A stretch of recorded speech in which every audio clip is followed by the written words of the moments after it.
अस्सलाम वालेकुम क्लास।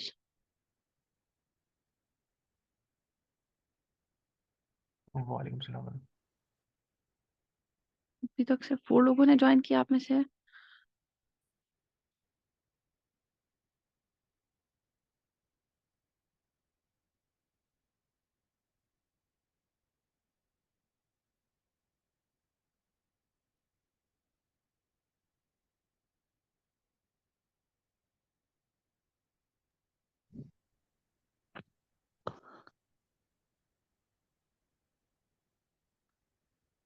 अस्सलाम वालेकुम मैम।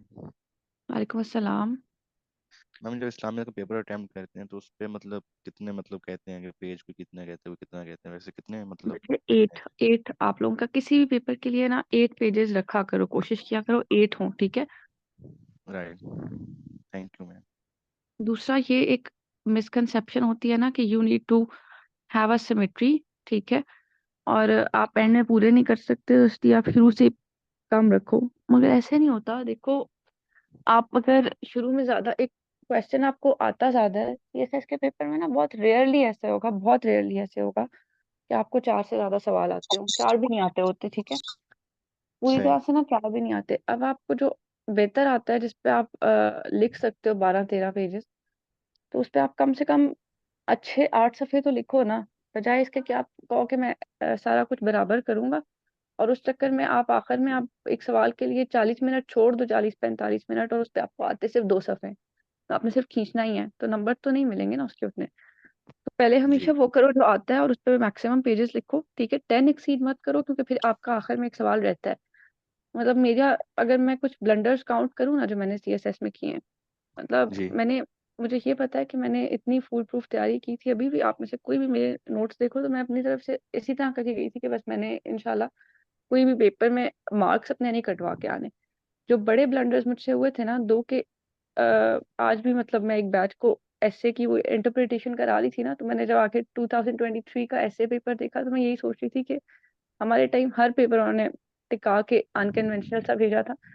तो थे अनकन्वेंशनल भी, पॉलिटिकल साइंस यूएस बहुत खराब था, मगर देखो, टैकल मैंने कर लिए, 4-4 सवाल लिख दिए। मगर जो बड़ा ब्लंडर मुझसे एक हुआ था ना, वो ये था कि जब मैं पॉलिटिकल साइंस कर रही थी ना, तो मैंने आते हुए सवाल आते हुए मैंने कहा कि मुझे 3 बहुत अच्छे आते, ठीक है, तो मैं 3 करूंगी और उनपे मैं 12-12 पेजेस लिखूंगी।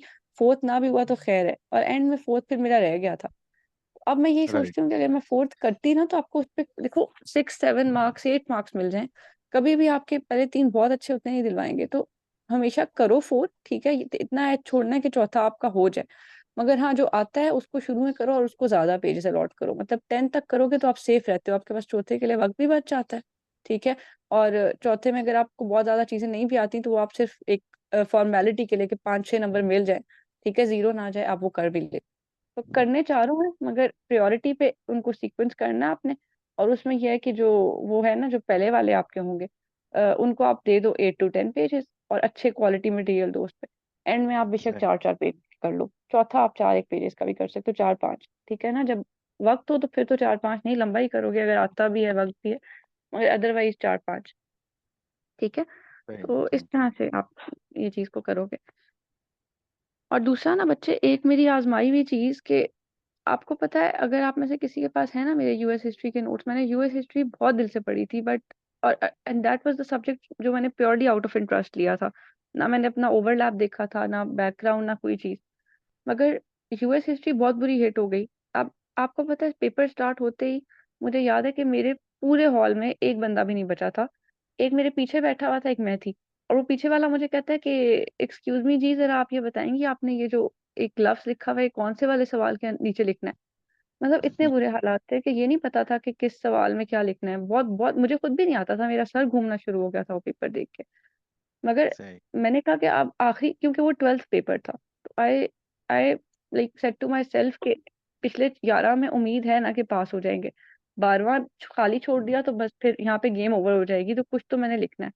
And I attempted all the 4 questions. मुझे नहीं पता कैसे किए हैं, क्या लिखा है, बट मैंने किए, ठीक है। वो जो मैंने बिल्कुल स्टार्ट में खान एकेडमी या क्रैश कोर्स की वीडियोस देखी थी ना, उसकी बेसिस पे मैंने वो किया, कोई मेरे नोट्स पे काम नहीं है। एंड सी इट पास्ट ना। तो कभी भी पेपर खाली नहीं छोड़ना, ठीक है। बिल्कुल भी खराब पेपर आ गया ना, तो 4 सवाल करके आओ, ठीक है। कुछ लिखो। ठीक है। वो अक्सर आपका अंदर से पेपर पढ़ते ही नहीं है, ठीक है। आपकी डायग्राम्स, आपके क्वेश्चंस, आपकी हेडिंग्स, ये चीजें देखी जाती हैं।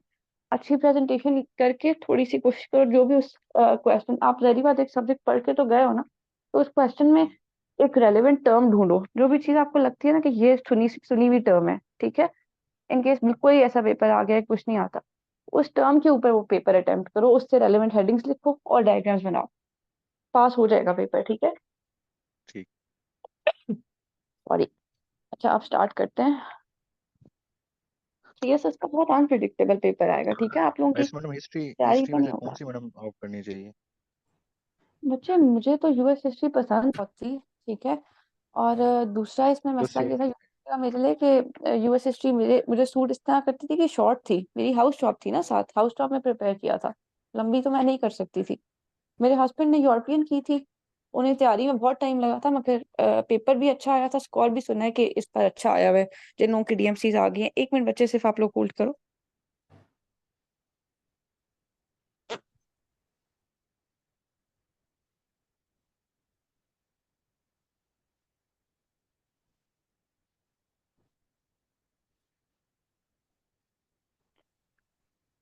तो बच्चे ऐसे है कि अभी ना ये है कि यूएस हिस्ट्री बहुत बुरा हिट हो चुका है ना हमारे टाइम पे, तो मुझे नहीं लगता कि अब वो कुछ जमाना करीब में हिट होगा, ठीक है। वो हिट होने की वजह ये थी कि वो ऑफ बहुत ज्यादा लोग कर रहे थे। इसी तरह पॉलिटिकल साइंस हमारे टाइम पे हिट हुआ था ऑलमोस्ट इस तरह, इन अ सेंस कि पेपर भी अनकन्वेंशनल था और मार्क्स भी एक पेपर में बहुत बुरे आए थे। वो इसी वजह से कि पहले आया हिट होता था, फिर पॉल साहब बहुत लोगों ने ऑप्ट करना शुरू की तो वो हिट हो गई, ठीक है। तो अब पॉल साहब का नहीं कुछ कह सकती, पर हिस्ट्री में ना यूएस हिस्ट्री 2-3 साल तो हिट होने के चांसेस नहीं है, ठीक है। जो हिट होगा ना वो जेंडर स्टडीज होगा प्रॉबेबली इस साल आप लोगों की बात, ठीक है। वो फॉर श्योर मुझे लगता है कि हिट हो जाएगा, क्योंकि वो बहुत लोग ले रहे हैं और उसमें कभी भी ऐसा हिट नहीं हुआ। सुना है स्पेशल में थोड़ा सा अनकन्वेंशनल था, पर स्पेशल को ना काउंट करो ना। मुझे लगता है आप लोगों के टाइम जो श्योर मैं कह सकती हूँ ना एक सब्जेक्ट का, वो जेंडर स्टडीज हिट होगा।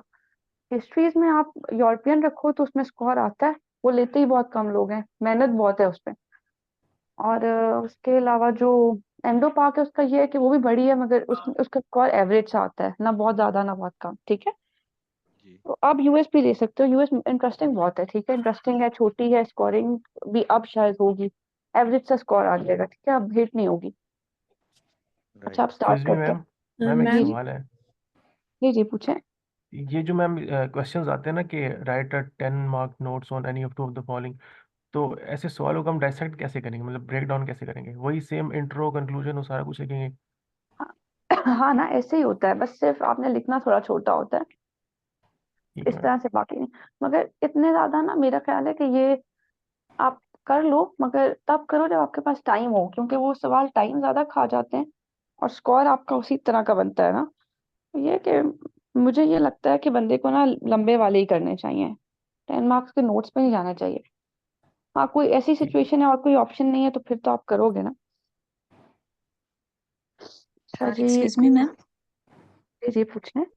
मैम ये इस्लामियात के रिलेटेड एक क्वेश्चन है कि मैम, जो उर्दू में हम ऑप्ट कर सकते हैं या इंग्लिश में, तो हम्म डिफरेंट, मैं यूट्यूब वीडियोस और डिफरेंट एकेडमीज वगैरह का फॉलो कर रही थी, तो वो यही सजेस्ट करते हैं कि पहले अगर आप देखें कि आपकी राइटिंग किस में अच्छी है, तो हम्म अगर राइटिंग दोनों में अच्छी हो तो फिर आपने जो मतलब पढ़ा है शुरू से, वो जिस मीडियम में पढ़ा आप वही ऑप्ट करें।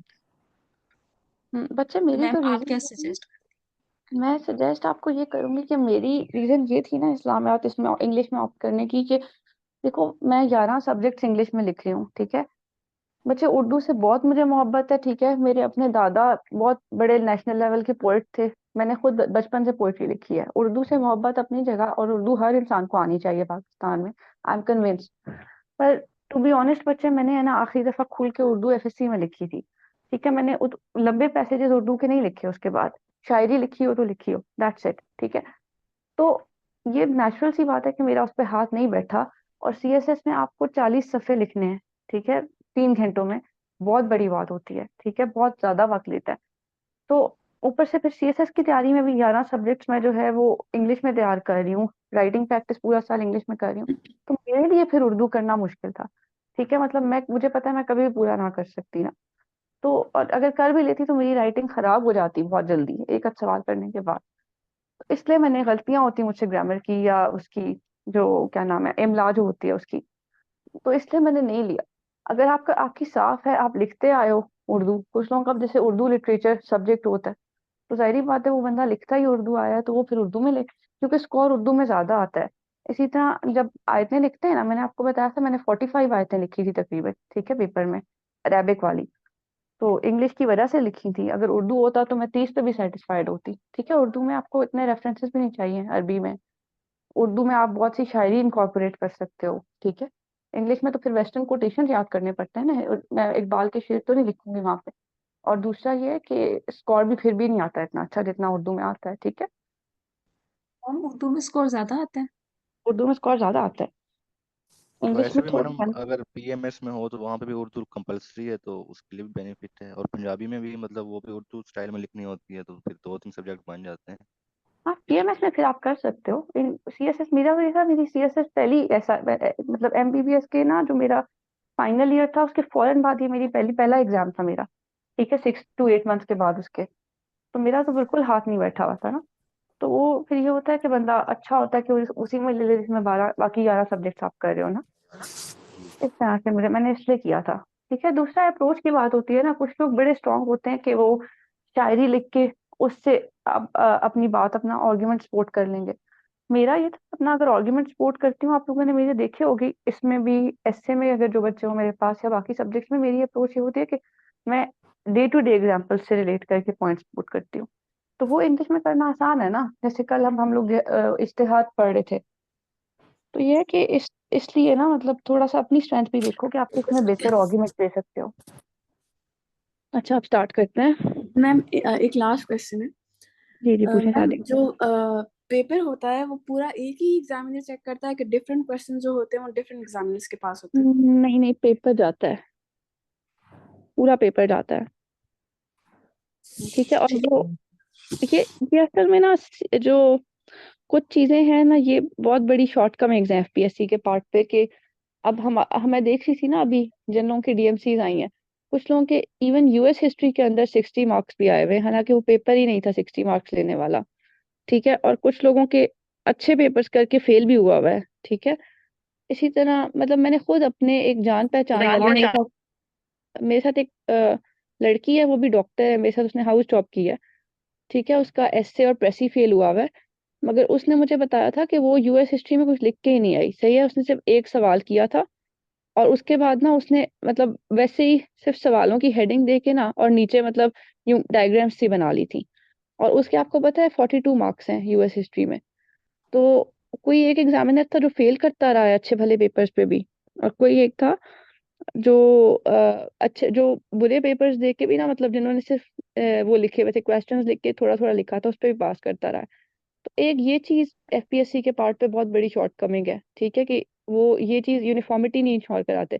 दूसरा, सब्जेक्ट्स जो हिट हो जाते हैं, देखो अब मैं आपको कह रही हूँ, मैंने अपनी तरफ से फुल एफर्ट कर ली, ठीक है, मैंने पेपर्स भी अच्छे दे दिए। अब मेरे और मेरे हस्बैंड के बीच में सिर्फ एक सब्जेक्ट का फर्क है, उनका यूरोपियन है, मेरा यूएस है। अब इसमें क्या मेरा कसूर है कि मेरा यूएस हिट हो जाता है, या मेरा और मेरे हस्बैंड का पॉलिटिकल साइंस है, हमारे कजन का जो है वो इकोनॉमी है, ठीक है। इकोनॉमी नहीं हिट होता, पॉल साइ खराब आ गया, उसमें क्या हमारा कसूर है? तो बच्चे ये पब्लिक एड एक दफा हिट हो गया था, सबको फेल कर दिया था। तो ये जो सेलेक्टिव हिट करने वाली बात है ना, ऑप्शनल उनको हिट करने ही नहीं चाहिए, ठीक है। ऑप्शनल अलग अलग है ना, हिट किया करें कंपल्सरीज को। तो ये मैडम ये चीजें जो FPSC पाकिस्तान की, अफेयर को किया था हाँ, वो मतलब लास्ट वो टाइम। कंपल्सरी हिट करना ठीक है ना, कि वो फिर सबका हिट होता है। तो ये कर देते हैं कभी कभार एफपीएससी वाले, मगर उसमें हम कुछ नहीं कर सकते ना, हमने वहां मेहनत करनी है जहां हम कुछ कर सकते हैं, ठीक है। तो अपना बेस्ट करो, बाकी इंशाल्लाह चीजें हो जाती हैं। और पता है ये भी एक मानी हुई बात है कि after all these shortcomings, end में जब रिजल्ट आता है तो एफपीएससी कुछ ऐसा कर ही लेता है कि आप उस जगह पहुंच ही जाते हो जहाँ पे आप डिजर्व करते हो, ठीक है। तो वो चीजें अब ये कुछ एफपीएससी की टेक्निकलिटीज हैं, and we can't do anything about it, ठीक है। मगर इंशाल्लाह इंशाल्लाह ये है कि आप लोगों ने इतनी अच्छी तैयारी करनी है, बाकी फिर वील प्रे कि आप लोगों का सब आसान भी आए, अच्छा अच्छा है, स्मूथ हो सब कुछ। अच्छा, अब शुरू करते हैं। ये मैंने क्वेश्चंस लिखे हुए हैं, ठीक है, जो कल्चर और सिविलाइजेशन के टॉपिक पे आते हैं। ये देख लो कितने ज्यादा है, ठीक है। तो वो इनके बारे में पूछते हैं, इनका मीनिंग भी पूछते हैं, फिर इनके अंदर की भी चीजें कुछ ना कुछ पूछ लेते हैं, ठीक है ना। आप पढ़ते जाते हैं। कल्चर और सिविलाइजेशन, अब इसकी डेफिनेशन आप पढ़ो, फिर मैं उसे एक्सप्लेन करती हूँ। कोई बंदा पढ़े ये कल्चर की डेफिनेशन, पहले यहाँ तक पढ़ो। A set of values, rituals, customs, and belief that are transmitted and shared in a given society.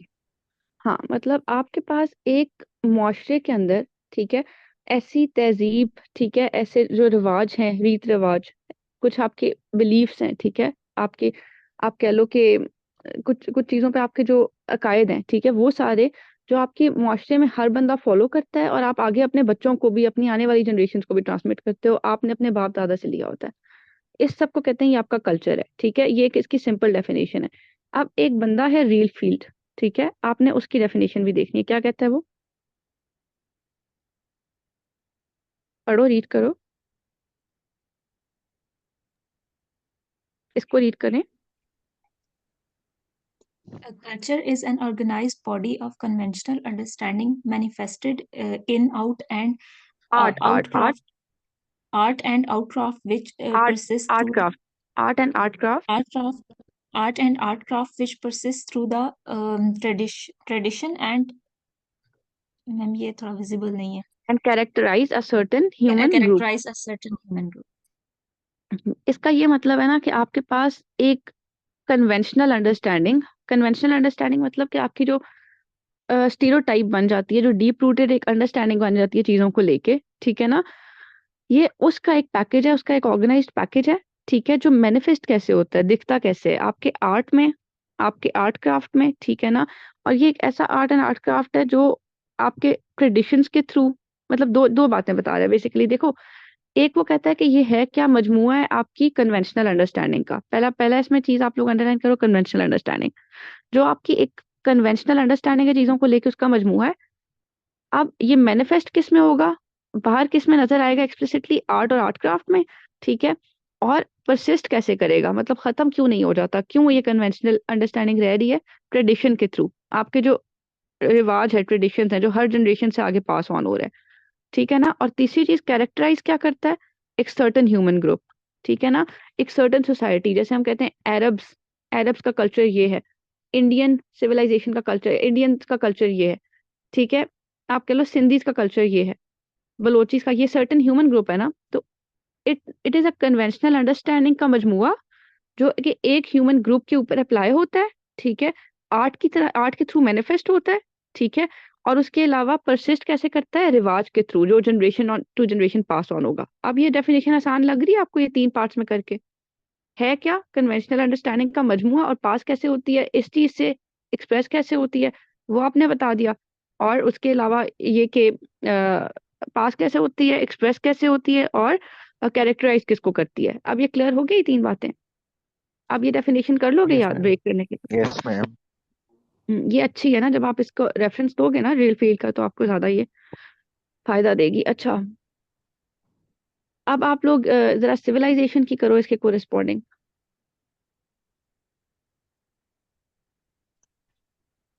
कोई पढ़े ना, आप में से कोई एक बंदा जो है वो जी थोड़ा सा मैम, ये रीड करे। मैं आप लोगों पढ़ से इसलिए कराती हूँ कि आप लोगों की बिल्कुल एब्सेंस ना हो, आप लोगों की इन्वॉल्वमेंट हो चीज में, करो। जी ma'am. According to National Geographic, a civilization is a complex human society usually made up of different cities with certain characteristic of ये क्या civic लिखा हुआ है, civic and technological and development. Technological, several characteristics of I think ये civic नहीं है, ये एक सेकंड में देखती हूँ क्या लिखा है ये, certain characteristics of, I think ये, मुझे देखना पड़ेगा जाके नोट्स खोल के। बट खैर जो भी है, मैं अभी आप लोगों को पहले बताती हूँ, फिर मैं ये उधर आप लोगों को मुझे उस पे ग्रुप में याद कराना, देख के बता दूंगी नोट्स में से, ठीक है ना। तो ये कह रहे हैं कि नेशनल जियोग्राफिक की डेफिनेशन है, वो क्या कहता है कि एक सिविलाइजेशन जो है ना, वो एक ह्यूमन सोसाइटी है, एक कॉम्प्लेक्स सोसाइटी, ठीक है ना, जिसमें सिटीज भी हैं, बहुत सारे सिटीज भी हैं, ठीक है। और उसके अपने सर्टन कैरेक्टरिस्टिक्स हैं, ठीक है। और उसका अपना एक टेक्नोलॉजिकल डेवलपमेंट का तरीका है सारा, ठीक है ना। तो बेसिकली इसको, अगर आप इसकी जरा सेकंड डेफिनेशन पर पढ़ो, तो मैं आपको इसको और भी बेहतर आपको समझा देती हूँ, पढ़ो जरा। मैम ये comprehensive के एक बाद क्या सेकंड, एक लिखा? सेकंड रुको आप, होल्ड करो, मैं साथ ही देख लेती हूँ नोट्स में से, क्योंकि ओके ये बात में फिर मुझे उससे रह ही ना जाए। आपको मैं बताती हूँ एक सेकंड, क्योंकि डेफिनेशन है ना, उनको आप मिस भी नहीं कर सकते। चलिए,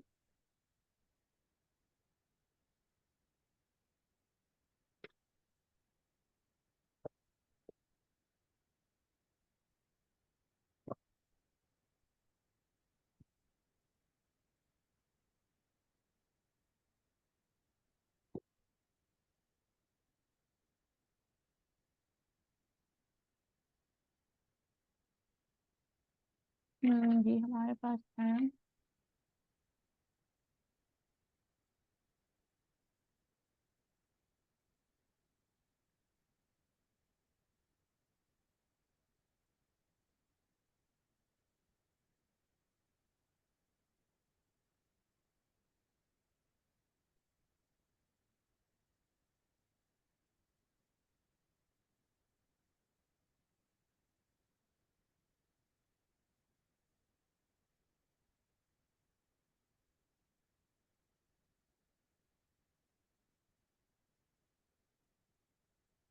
नेशनल ज्योग्राफिक वाली डेफिनेशन पहले मैंने देखनी है।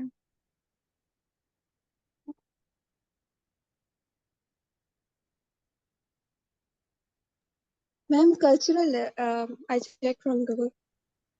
एक सेकंड। हाँ, ये आई थिंक कल्चरल है, क्योंकि इसमें खुद भी बहुत ज्यादा नोट्स में भी ये ब्लर हो गया हुआ है ना। कॉम्प्रहेंसिव अंडरस्टैंडिंग है, ठीक है आई थिंक। अब कॉम्प्रहेंसिव, जस्ट अ सेकंड, ये है कॉम्प्रहेंसिव।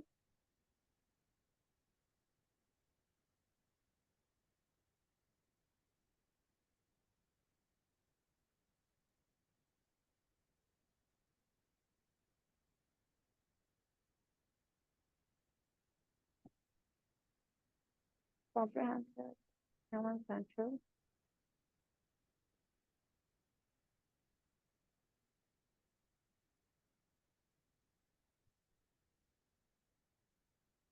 आई थिंक ये वाला कॉम्प्रहेंसिव है ना, ये डेवलपमेंट लिखा हुआ है, मुझे अब एग्जैक्टली नहीं समझ आ रहा, ये आई थिंक डेवलपमेंट है यहाँ पे। और ये आई थिंक कल्चरल है, कल्चरल। ये सिविक नहीं है, ये कल्चरल है। ठीक है, बेसिकली अगर मैं आपको इनसे समझाऊं ना, तो ये एक ऐसी ह्यूमन सोसाइटी होती है जिसके अंदर ना आप लोग आपने कभी कोई बंदा आप में से सिंध गया है, मोहनजोदाड़ो वगैरह देखा है आपने? या जो हड़प्पा है या टेक्सला के जो आपके म्यूजियम्स वगैरह हैं, वो आपने उनके देखे हुए म्यूजियम्स या ruins? ये जो मोहनजोदाड़ो है, हड़प्पा है ना, इनको आप सिविलाइजेशंस कह सकते हो। क्योंकि now it's not about your mayor traditions या रिचुअल्स, ठीक है, या जो आपकी वैल्यूज हैं। अब ये इसके अंदर ना आपकी टेक्नोलॉजी, आपका आर्किटेक्चर, आपकी जो बिल्डिंग्स वगैरह हैं, सिटीज हैं, ठीक है, जिस तरह के सब कुछ आते हैं, आपका फिजिकल, साइकोलॉजिकल, इंटेलेक्चुअल और स्पिरिचुअल, ठीक है ना। ये आपके पास उस पूरे का पूरा आपका जो ह्यूमन पोटेंशियल है ना, वो इसके अंदर एक्सप्रेस होता है, ठीक है ना। तो ये आप कह सकते हो। ये मैं आप लोगों को दोबारा चेक करके भी बताऊंगी, ठीक है, जो इसकी डेफिनेशन है, ये मैं भेज दूंगी ग्रुप पे, मुझे रिमाइंडर देना। ठीक है, आप कैरेक्टरिस्टिक्स है आपके, कैरेक्टरिस्टिक्स अब आप लोग एक मिनट के लिए देखो कि इसमें, इसके पढ़ो जरा कैरेक्टरिस्टिक्स क्या क्या है। इसके कैरेक्टरिस्टिक्स कोई रीड करे जो विल डुरांट के बुक से निकाले हैं, ये देखो जी मैम। क्या क्या है। According to Will Durant, cities hmm, organize का सेंट्रल, ये गवर्न लिखा है, गवर्नमेंट है ना, सेंट्रल गवर्नमेंट है ऊपर। complex religion, job hmm specialization, hmm social classes, writing and art and architecture, architecture, art and public work architecture. And public work. अब ऐसे है ना कि देखो, आपके पास एक जगह है, वहां पे सिटीज भी हैं, उन सिटीज के ऊपर एक कॉमन गवर्नमेंट है, ठीक है। उनका अपना एक कॉम्प्लेक्स रिलीजन है, ठीक है। कुछ मे बी कुछ लोगों का अलग है, कुछ का अलग, बट वहां पे एक आपके पास एक आपको ना मजमुआ मिलता है रिलीजन्स का, ठीक है। उसके बाद जॉब स्पेशलाइजेशन है, कुछ इलीट्स हैं, कुछ आपके पास मीडियम लेवल की जॉब करते हैं, कुछ बिल्कुल लोअर टीयर है। उसी की वजह से, जॉब स्पेसिफिकेशन की वजह से फिर सोशल क्लासेस बनी हुई हैं, ठीक है ना, rich, middle class, poor. And then आपके पास राइटिंग्स उनकी अपनी होंगी, जैसे आप लोग देखो अभी भी आप लोगों को मोहनजोदाड़ो वगैरह की स्टैम्प्स मिलती हैं, ठीक है। फिर उनका अपना आर्ट एंड आर्किटेक्चर होगा, फिर पब्लिक वर्क होगा। तो ये इस तरह की एक चीज होती है, इसमें ज्यादा ये फिजिकल मैनिफेस्टेशंस की बात होगी, ठीक है। अब अगर आप इसके कैरेक्टरिस्टिक्स देखो, इधर एक करेक्शन है, ठीक है, ये ऐसे है, ऐसे है, ठीक है।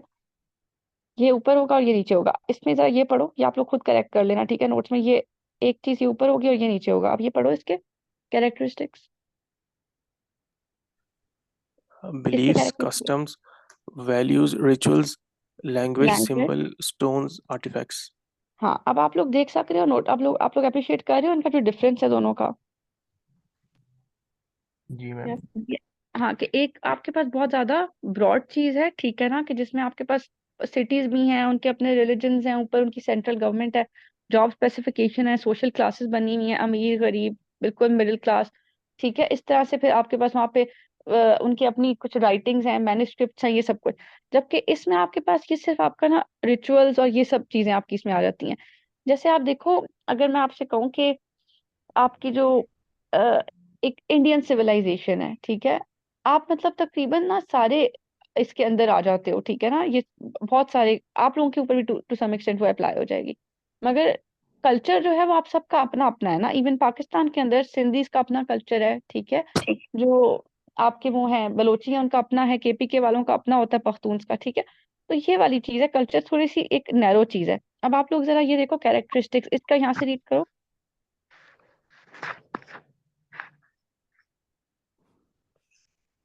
इसके कैरेक्टरिस्टिक ये एलिमेंट्स रीड करो, इसके एलिमेंट्स। Okay ma'am. एलिमेंट्स ये इसके उल्टे लिखे हुए हैं ना, तो यहाँ पे पढ़ो इसके एलिमेंट्स क्या है कल्चर के। Learn, dynamic, shared.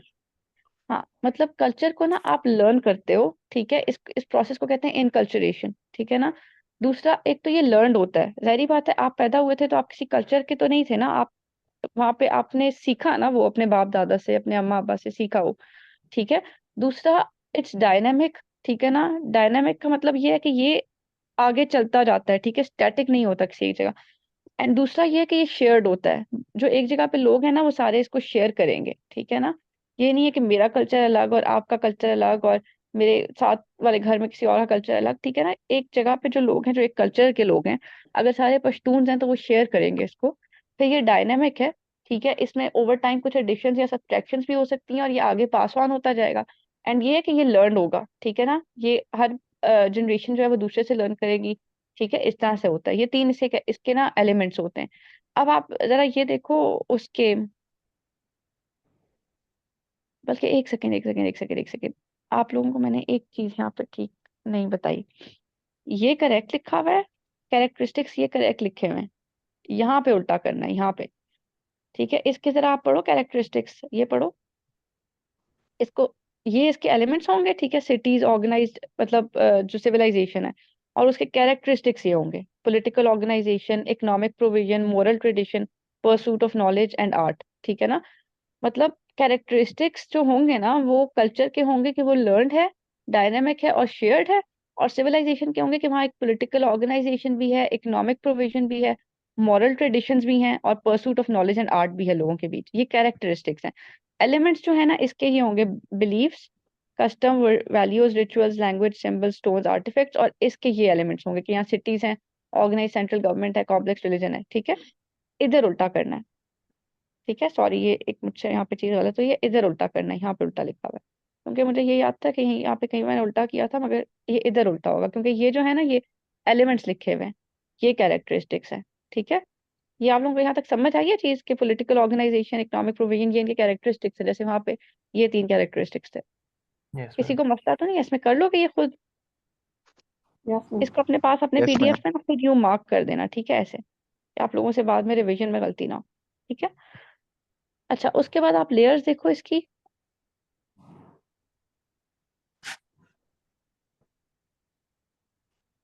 इसकी लेयर्स देखो। Body, cultural tradition, subculture, retain aspect of other ये emerging मैं आपको cultures. समझाती हूँ कैसे है। इसको ना Also, इसके साथ आप एक डायग्राम भी बनाना, ये देखो, मैं जब ये पेपर में आता था डायग्राम बनाती थी। इसकी कुछ लेयर्स हैं, ठीक है ना। एक लेयर नीचे होती है, जैसे केक नहीं होता, पहली लेयर को कहते हैं कल्चरल यूनिवर्सैलिटीज। ये देखें, जो कल्चर में ना चीजें कभी चेंज नहीं होंगी, ठीक है, कल्चरल यूनिवर्सैलिटीज, बेस, ठीक है। ये मैं डायग्राम बनाती होती थी जब भी मेरे पास ये क्वेश्चन आया था। फिर आप कहते हो कि सब कल्चर, सब कल्चर, ठीक है ना, ये वो चीजें होती हैं जो कि एक रिटेन्ड एस्पेक्ट होता है कुछ प्रीवियस कल्चर्स का, ठीक है ना, जो उस जगह पे और भी थे, ठीक है, आपने वही अडॉप्ट कर दिया।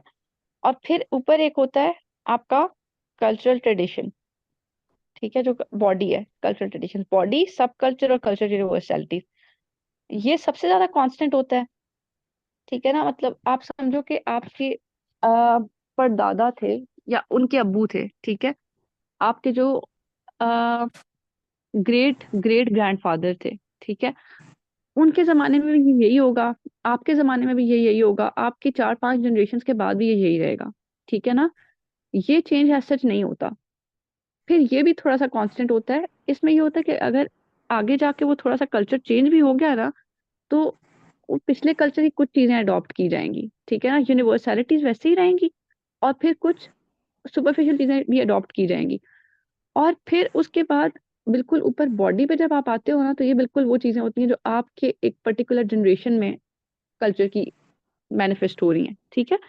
तो नीचे से ऊपर आप ज्यादा कांस्टेंट चीज से ऊपर की तरफ जा रहे हो, जो कि ज्यादा कंटेम्प्रेरी चीज है।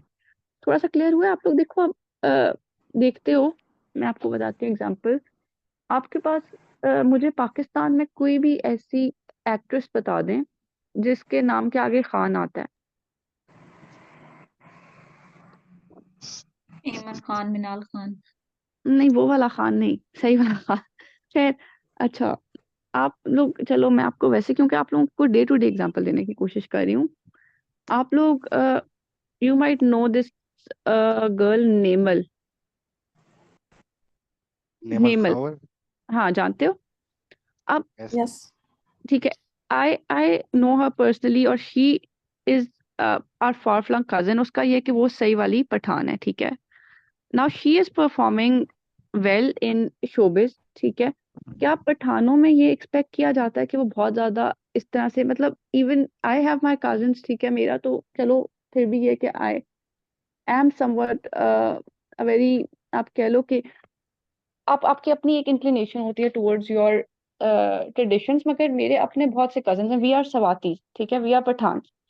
अब हमारे अपने उसमें यह है कि हर लेवल पे ना, अब वो वाला एक कल्चर नहीं होगा जो हमारे बहुत ज्यादा एंसेस्टर्स के उस पे था, ठीक है। तो आपके पास अब कुछ ऐसे भी होंगे पठान जो अभी तक वो वाला भी बुर्का भी पहनते हैं, वो जिसमें आगे आंखों के आगे भी आपकी वो जाली होती है। देन टैब आप जो कुछ लगे ऐसे होते भी हैं। देख रहे हो जो सही वाले पठान है, but they are in showbiz, they are performing there very well, ठीक है। And then we have some vloggers, आप लोग देखते हो कि जो बिल्कुल पठान है, ठीक है। ये आप लारेब को देखो, जो एक है हमारे पास vlogger, he is a Pathan, ठीक है। I I know for sure कि वो है पठान से। तो वो कल्चर अब उस लेवल पे ऊपर आके जो उनकी बॉडी है वो चेंज हो गई, ठीक है। But see they speak Pashto. कभी आप कुछ ऐसे वीलॉगर्स को देखो या एक्टर्स को देखो जो पठान है, तो they very proudly, very happily speak Pashto. ऐसे होता है कि नहीं? They love yes ma'am. Speaking that, ऐसे है ना। तो उन्हें वो चीज सिखाई गई, ठीक है, वो मे बी उसे आप कल्चरल यूनिवर्सैलिटी कह सकते हो। फिर आप कुछ चीजें जो पिछले कल्चर से ली गई हैं, उसमें आप ये देखो कि वो अपने ईदों के ऊपर वो वैसे ड्रेस, आप सिंधीज की एग्जांपल लो, सिंधीज की एग्जांपल लो। जब when I was in Sindh, ठीक है, वहां पे लोग होते थे, उनको मानू बोलते होते थे, ठीक है। वो टिपिकल अजरक वाली चादरें पहनते हैं, उनकी मोटी मोटी मूछें होती हैं, ठीक है। मगर आपके पास बहुत से ऐसे एक्टर्स नहीं है जो सिंध से आ रहे हैं, और they carry themselves in a very up to date way, ठीक है, और इन अ वेरी फैशनेबल वे, ठीक है। तो क्या वो चीज नहीं अडॉप्ट करे जो उनके प्रोफेशन की डिमांड है? या ओवर टाइम आप देखो कि वो लोग सेटल कर गए जैसे, ठीक है, तो वो उस जगह से आ गए, तो वो नई जगह का भी कल्चर अडॉप्ट करेंगे, बट स्टिल अपनी ईदों पे they would love to wear that dress. या चलो और कोई नहीं है, हमारे साथ मेडिकल कॉलेज में अफगानिस्तान के लोग थे, ठीक है। तो वो आके पता नहीं चलता था कि ये अफगानिस्तान से आया है, बट जब कोई बड़ा कोई दिन होता था ना हमारा, तो वो फिर अपनी वही वाली कमीज पहनते होते थे, वो जिसके ऊपर, गले के ऊपर, जो अफगानीज का नहीं होता जिसकी बहुत सारी जी जी, वो ज्यादा स्टाइल एम्ब्रॉयडरी वगैरह बना होती हुआ है। होता हाँ, तो देखो कुछ यूनिवर्सैलिटी होती हैं, और कुछ चीजें ऐसी होती हैं जो आप पिछले कल्चर से अडॉप्ट करते ही करते हो। अगर इवन अगर आप कहीं शिफ्ट भी कर गए थे, ठीक है, इवन अगर आपने बिल्कुल नई जगह का कल्चर थोड़ा बहुत अडॉप्ट कर दिया है, आपकी कुछ यूनिवर्सैलिटीज भी रहेंगी, और कुछ चीजें आप ओवर टाइम भी पिछले कल्चर से अडॉप्ट करोगे, नए जमाने के लोग भी, ठीक है ना। तो ये आप लोगों को समझाने की कोशिश कर रही हूँ कि आप अपनी डे टू डे लाइफ से बहुत सी एग्जांपल्स निकाल सकते हो, पठान्स में, सिंधीज में, बलोचीज में, ठीक है, तो ये इस तरह वाली बात है। ठीक है, अब जरा आप इसी की लेयर्स दूसरे की पढ़ो।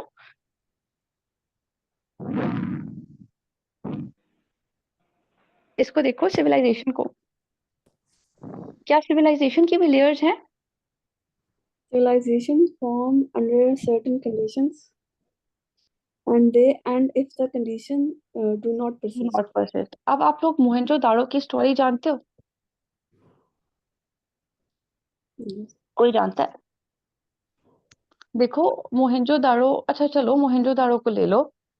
तो मोहनजोदाड़ो आपके पास कुछ लोग कहते हैं कि डूब गया था, और कुछ कहते हैं कि वो ओवर टाइम उधर ऐसी चीजें आ गई, ऐसी कोई बीमारियां, ऐसी इन्फ्लेशन, ऐसी चीजें कि लोग खुद ही मूव कर गए इधर उधर। ठीक है, इंडस वैली सिविलाइजेशन की बाकी सिटीज के अंदर। ठीक है, तो सिविलाइजेशन जो उसके अंदर सिटीज हैं, आपकी गवर्नमेंट है, आपका आर्किटेक्चर है, आपका ड्रेनेज सिस्टम, आपकी मनी, सब कुछ, वो सब बनाकर भी अगर वहां पे वो जो सर्टेन कंडीशंस नीडेड थी वो खत्म हो गई ना, तो उस सिविलाइजेशन का नामो निशान मिट जाएगा। ठीक है, जब आप वहां से चले गए तो अब आप एक नई सिविलाइजेशन बनाओगे।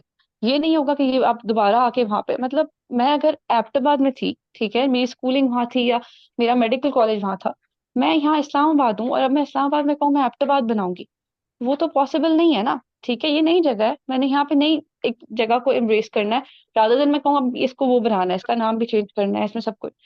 तो ये थोड़ी, क्योंकि फिजिकल चीज है, थोड़ी सी एक आप कह लो कि ऐसी चीज है जो आप खुद इस्टेब्लिश करते हो, तो उसमें इसमें ना कांस्टेंट कुछ भी नहीं होता। आप लोग ऐसी देखो, बचपन में स्टोरी सुनते होगे पैगंबरों की कि उनकी कौमों के ऊपर अजाब आ गया। ठीक है, इजिप्शियंस आप सुनते होगे कैसे ये फिरौन वगैरह जो थे। ठीक है, तो क्या फिर वो कौमें रहती थी चाहे उन्होंने जितना अच्छा खुद को इस्टेब्लिश किया हुआ? फिर वो नहीं बचती थी ना, हमें नहीं पता वो कहाँ गई। तो ये खत्म हो जाती है, ठीक है, सर्टेन कंडीशंस ना होने से, मगर कल्चर खत्म नहीं होता। मैंने अभी आपको बताया कि अ, आप रहते थे एक जगह पे, एक वजीरिस्तान में रहते थे, ट्राइबल एरिया में, वहां से आप डायरेक्ट चले गए, you you did MBBS, you did US family, और आप अमेरिका शिफ्ट हो गए। आपकी 3 जनरेशन बाद भी, चाहे वो लोग वहां का कल्चर भी अडॉप्ट कर लें, वो अपनी ईद पे वही कपड़े पहनेंगे ट्राइबल्स वाले, उन्हें आपने पश्तो सिखाई होगी, चाहे उनको पश्तो थोड़ी टूटी फूटी आती हो, तो यूनिवर्सैलिटीज रह जाती हैं। आप समझ आ रहा है फर्क आपको, लेयर्स का? Yes ma'am. Yes, ma'am. हाँ, और अब आप लोग एग्जांपल्स देख लो। Arabic culture, Indian culture, examples, Chinese culture. Hmm, Similarly, और Roman, civilization. Roman civilization, Greek civilization, Indus Valley civilization. या अब आप देखो, आपके पास ये Arabic culture, Indian culture, Chinese, ये सारे कल्चर्स हैं किसी जगह के, मगर जब मैंने सिविलाइजेशंस की नाम लिए हैं ना, तो मैंने वही सिविलाइजेशंस ली हैं जो हिस्ट्री में थी, जो गुजर चुकी हैं। ठीक है, इंडियन कल्चर अभी भी कल्चर है। अरेबिक कल्चर, आप लोगों ने कभी ये सुना है कि नबी सल्लल्लाहु अलैहि वसल्लम के पास ये वाला ऊंट था, या उन्होंने ऊंट पका के खाया, या उन्होंने खजूर खाई? ये चीजें सुनते हो कि नहीं? Yes ma'am. कितने Yes, साल ma'am. गुजर गए उसको? 1400 7th साल। सेंचुरी थी ना वो। हाँ, जी। तो बच्चे देखो, अभी भी आप जाओ ना सऊदीया में, तो वो लोग पूरा ऊंट होता है, उसको उसमें चावल भर के उसको डाल देते हैं आग में, एंड देन वो वही खाते हैं। अभी भी वहाँ ऊंट चलाए जाते हैं, अभी भी वहाँ डेट मार्केट सबसे बड़ी है। तो वो उनका कल्चर, अभी भी वो लंबे वही चोगे पहन रहे होते हैं, अभी भी वो अरेबिक बोलते हैं। तो see the culture is intact. ठीक है, इंडियन कल्चर है ना, आप देखो, वो उसी तरह, अगर हिंदू हिंदुइज्म में देखो, आप इंडिया में देखो, तो वो लोग उसी तरह टिक्का लगाते हैं। हमारा वही कल्चर है, हम लोग उसी तरह दुपट्टे, कलरफुल ड्रेसेस पहनते हैं। ठीक है, वो उस जगह का कल्चर इंटैक्ट है। मगर क्या आपको आज इंडस वैली सिविलाइजेशन मिलती है? आज आपको ग्रीक सिविलाइजेशन मिलती है? आपको रोमन सिविलाइजेशन मिलती है? पास्ट की चीजें रह गई ना, क्योंकि वो No. Yes over ma'am. Time conditions खत्म होने से खत्म हो गई। तो अब आप लोग बिल्कुल क्लियर हो इन दो चीजों पे, फर्क कर सकते यस हो? मैम। Yes, ma'am. किसी जी को कोई मैम। मसला? No, ma'am. अच्छा, अब आप ये देखो, ये कैरेक्टरिस्टिक्स हैं इस्लामिक कल्चर के। ठीक है, इस्लामिक कल्चर के। अब हम मुसलमानों का भी एक सर्टेन कल्चर है। मैं रोजे में हूँ, आप लोग सब रोजे में हो, है कि Yes. यस नहीं? मैम। आप यस लोग मैम। में भी कोई कहाँ बैठा होगा, कोई कहाँ बैठा होगा, कोई मे बी सिंध के इसी जगह बैठा हुआ है, कोई केपी में बैठा है, मैं भी इस्लामाबाद बैठी हूँ। स्टिल हम लोग किस कल्चर से बाउंड है? By Islamic culture. ठीक है, और अब आप ये देखो, इसके कुछ कैरेक्टरिस्टिक्स हैं, वो मैं आपको आगे भी बताऊंगी, मगर पहले ये मैंने एक बुक थी उससे उठाया था, कदर बख्श बलोच साहब की। कदर बख्श बलोच साहब ना अपनी उसमें बताते हैं कि आपके पास, अगर हम इसको करने लगे ना, क्लासिफाई करने लगे इनको कैरेक्टरिस्टिक्स को, ठीक है, तो वो कहते हैं कि 5 हैं। ठीक है, आप पढ़ो इसको, जरा रीड करो,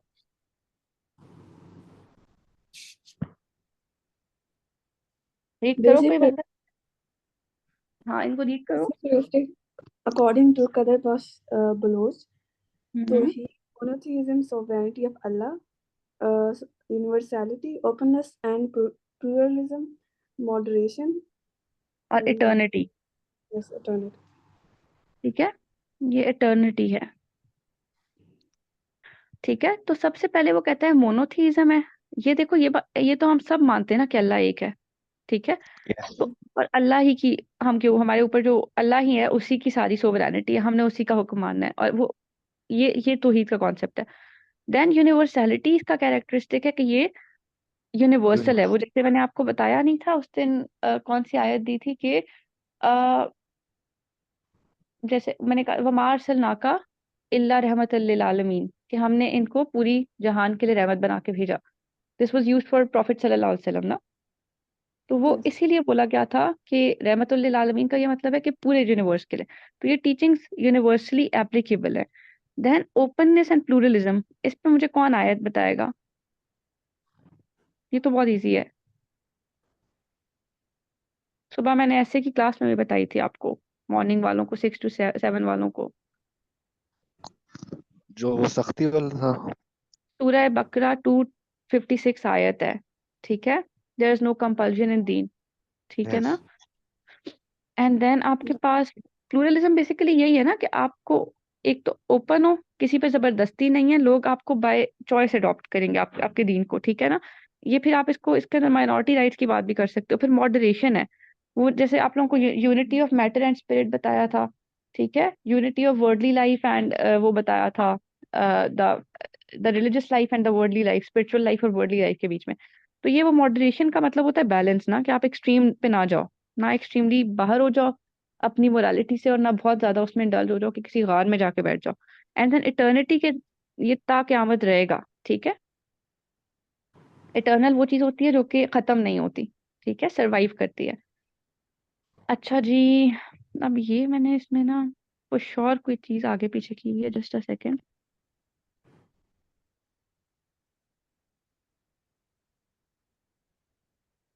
स्पेसिफिक कैरेक्टरिस्टिक्स का इसमें एक हेडिंग होगी।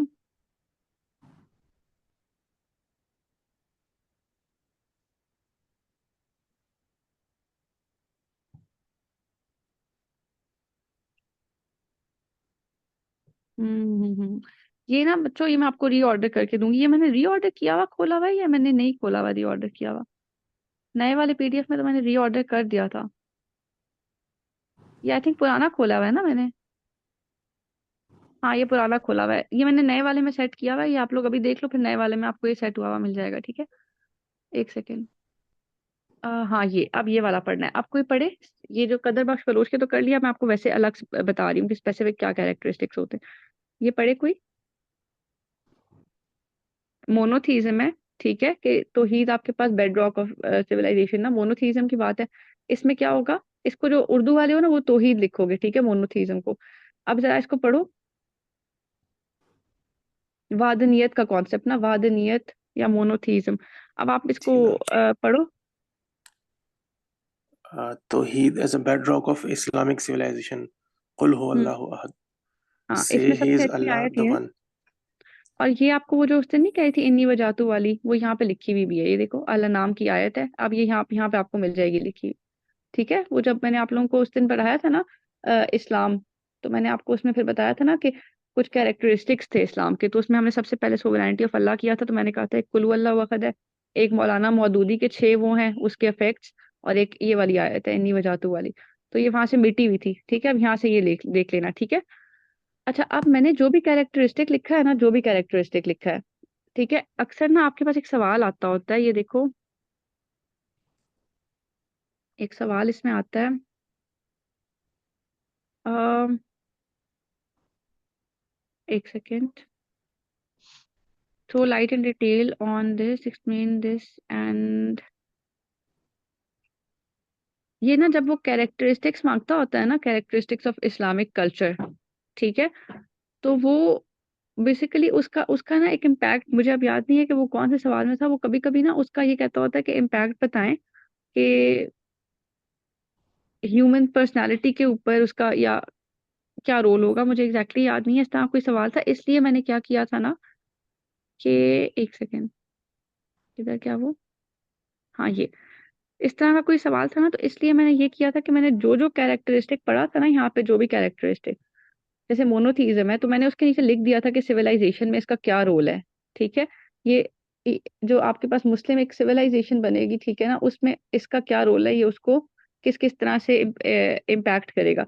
अगर आप मोनोथीइज्म अडॉप्ट करते हो कि यानी कि अल्लाह ताला आपके पास एक है, ठीक है, तो उससे आपके पास क्या क्या चीजें सोसाइटी के अंदर आपकी क्रिएट हो जाएंगी, एक तो सेंस ऑफ बिलोंगिंग, ठीक है, एक कि आप सारे एक अल्लाह को मानते हो ना, तो आप एक दूसरे के साथ बिलोंग करते हो, तो एक भाईचारा, एक सेंस ऑफ बिलोंगिंग क्रिएट होगी, यूनिटी क्रिएट होगी, और दूसरा ये कि एक सेंस ऑफ अकाउंटेबिलिटी होगा। अगर किसी की दुकान आपके सामने खुली है तो आप उससे चोरी नहीं करोगे, बिकॉज यू नो कि और कोई नहीं तो अल्लाह देख रहा है। तो ये तीन चीजें इससे डेवलप होंगी, ठीक है, तो इस तरह अगर आप चाहो ना तो आप क्वेश्चन आ जाए ना कैरेक्टरिस्टिक्स पे, अगर तो मांगा हो फिर तो देना ही देना है, अदरवाइज आप वैसे भी हर कैरेक्टरिस्टिक के साथ एक हेडिंग दे सकते हो कि, या फिर टेबल बना सकते हो कैरेक्टरिस्टिक और आगे रोल इन सिविलाइजेशन, और वो आप देते जाओ, ठीक है, कि ये दो तीन क्वालिटीज डेवलप कराएगा ये, ठीक है, इसके अंदर। अब आप अगला देखो, तज़किया नफ्स है, ठीक है, तज़किया नफ्स, प्योरिफिकेशन ऑफ सेल्फ। अब इसमें नफ्स की तीन टाइप्स दी हैं, नफ्स अमारा, लवामा और मुतमइना। मुतमइना वो होती है जो सेटिस्फाइड होती है, लवामा स्ट्रगलिंग होती है, जो जिसके अंदर एक एक्टिव कॉन्शियंस होता है, वो कहती है कि बुरा काम करती है तो उसे बुरा फील होता है, और अच्छा काम करती है तो उस सेटिस्फेक्शन फील होती है, मगर बुरा काम कर सकती है, ठीक है, has the tendency to do that. और नफ्स हमारा वो होता है जिसको ईवल डिक्टेट करता है, ठीक है, जो जिसको आपके पास आपका डेविल डिक्टेट करता है फॉर ईवल, ठीक है, जो जो बुराई बुराई के रास्ते पे होती है। अब तज़किया क्या होता है, तज़किया ना अगर उसका लिटरल मीनिंग देखें ना तो इसका मतलब होता है प्रूनिंग अ प्लांट, ठीक है ना, जैसे आप एक प्लांट को पानी नहीं दे रहे होते उस तरह, ठीक है, इससे आप प्योर, इसका मतलब ये है, literal meaning pruning of plant है, और इसको जिस तरह से अगर आप देखोगे कॉन्टेक्चुअल मीनिंग में, या इसको किस इसकी मुराद क्या दी जाती है, तो उसके मुराद है प्योरिफिकेशन, ठीक है ना, प्योरीफाई करना, ठीक है। अब इसमें पहली आयत ये देखो, कद अफलाहा, अफलाहा का मतलब है फला पाना, ठीक है, टू बी सक्सेसफुल, मन रखा, वकद खाबा, खाबा का मतलब है अनसक्सेसफुल रहना या डिफीट पाना, मन दस्साहा, ठीक है ना, तो कद अफलाहा मन रहा के मतलब वो बंदा कामयाब हुआ जिसने उसको प्योरीफाई किया, रखा, प्योरीफाई। एक्सक्यूज मी मैम, जी जी, मैम ये रेन ये जे जक्का है। नहीं ये मुझे अभी हाँ ये मुझे एग्जैक्टली नहीं पता, क्योंकि इसमें वो जबर जेर वगैरह चीजें नहीं है, वो आप लोग ठीक कर लोगे, ठीक है, ये आप रे का कह रहे हो, जी ये मैम, जक्का कद है, अफलह मन जक्का। रे है इसमें, ये आप कह रहे हो, जी जी मैम। ठीक है, ये आप इसको ठीक कर लो फिर, ठीक है, ये मैं इसीलिए अरेबिक रीड करने से भी थोड़ा सा रिफ्रेन कर रही होती हूँ कि इसमें वो भी नहीं डले हुए ना जबर से, ठीक है, ये आप लोग करेक्ट कर लो, ठीक है, अगर ये है ये चेक करके कर लेना। मगर इसका बेसिकली मतलब ये है ना कि इसमें अफलाहा जो है ना, कि वो बंदा सक्सीड हुआ, रखा जिसने उसको प्योरीफाई किया, और खाबा वो बंदा फेल हुआ जिसने इसे दस्ताहा इंस्टिल किया, ठीक है ना, जो इसको इसको बढ़ावा देता है, ठीक है, ये आज शम्स की 9 और 10 आयत में लिखा हुआ है, ठीक है ना, यहाँ पे इसको आप ब्रेक करोगे फिर, ठीक है ना, एंड देन ये आपकी 9-10 पे हो जाएगी, ये आप इसमें बहुत रेलेवेंट आयत है, लिख दो। अब ये जरा पढ़ो, ठीक है, ये आपके पास थोड़ी सी यूनिक चीज है, इसको रीड करो, इसी में प्योरिफिकेशन ऑफ सेल्फ में ही है ये, ठीक है, तज़किया नफ्स में रीड करो। इसमें आपको एक The मजे की बात भी essence of बताती a हूँ। person, hmm the essence of a person is the nafs, not the physical body. Thus, hmm personality and behavior are referred to as the nafs. हम्म फिर The आगे two देखें, two faculties of nafs: first, lower desire, and second, हवस, anger. ठीक है, ये इधर आगे लिखा हुआ लिखना है आपने, लोअर डिजायर के लिए लफ्ज है हवस, ठीक है, और एंगर के लिए है गजब, ठीक है, गजब, क्योंकि ये इमाम गजाली की है ना, तो उन्होंने तो अरेबिक में दी थी ना, तो ये ऐसे है, वो कहते हैं कि इंसान की जो एसेंस है ना, वो उसकी फिजिकल सेल्फ नहीं है कि वो बजायर क्या है, वो उसके उसका नफ्स है, और नफ्स उसकी पर्सनालिटी, उसका बिहेवियर सब कुछ कॉम्प्राइज करता है। अब वो कहते हैं नफ्स के दो मेजर कैरेक्टरिस्टिक्स होते हैं, ठीक है। एक ये कि इंसान की डिजायर, पहली चीज डिजायर है यानी हवस उसके अंदर जो है, और दूसरी चीज उसका एंगर है यानी गजब। गजब और हवस है, ये उसके कैरेक्टरिस्टिक्स बता रहे हैं। अब वो कहता है कि इन दोनों चीजों को ना शैतान की विस्पर इन्फ्लुएंस करती है। शैतान की विस्पर, विस्पर के लिए लफ्ज क्या है? वसवसा। शैतान वसवसा डालता है, विस्पर करता है, और वो आपके गजब और हवस दोनों को इन्फ्लुएंस करेगा। ठीक है। अब आप देखो, ये एक डायग्राम सी बनी हुई है कि डिजायर और एंगर। अगर डिजायर आपकी लोअर है ना या मॉडरेट है, देखो ये चीजें आप सबके अंदर हैं, आपका नफ्स आप सबके अंदर है ना, तो आपके अंदर, सबके अंदर डिजायर भी है, हवस भी है और गजब भी है।